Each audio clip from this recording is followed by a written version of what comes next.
For many American Jews, seeing a female rabbi is a pretty regular part of life. But it's a fairly recent development. Sally Priesand, the first American female rabbi, was ordained just 50 years ago, on June 3, 1972. This groundbreaking ordination changed women's roles, and the course of Judaism itself.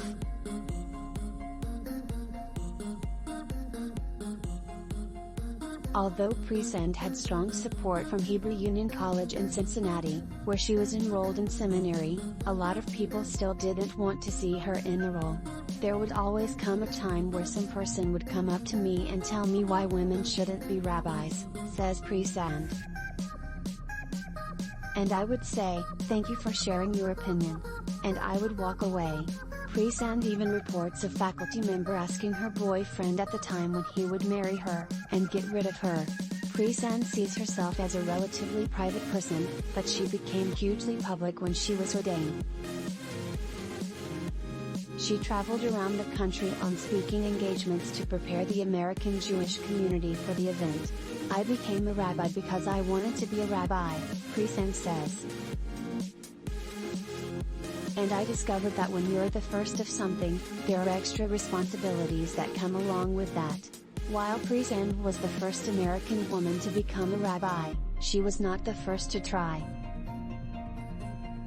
Pamela Nadell directs the Jewish Studies program at American University, and wrote Women Who Would Be Rabbis, A History of Women's Ordination 1889 to 1985.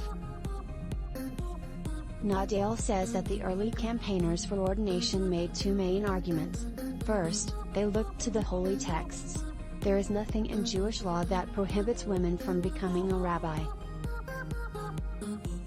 So their argument is it's only custom, says Nadell.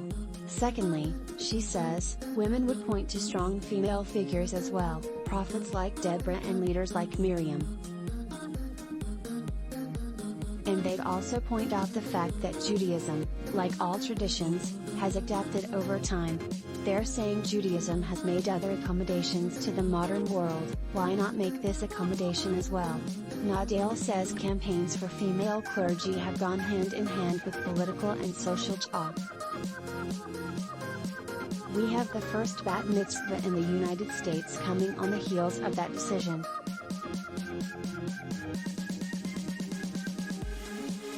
And as a result of that, it's not surprising that Teresa's argument at the Reform Seminary and Cincinnati Hebrew Union College, Teresa discussion, "Can women be ordained?" Nadell points to another transitional moment in 1930s Germany, in the lead up to World War II, when Regina Jonas was ordained.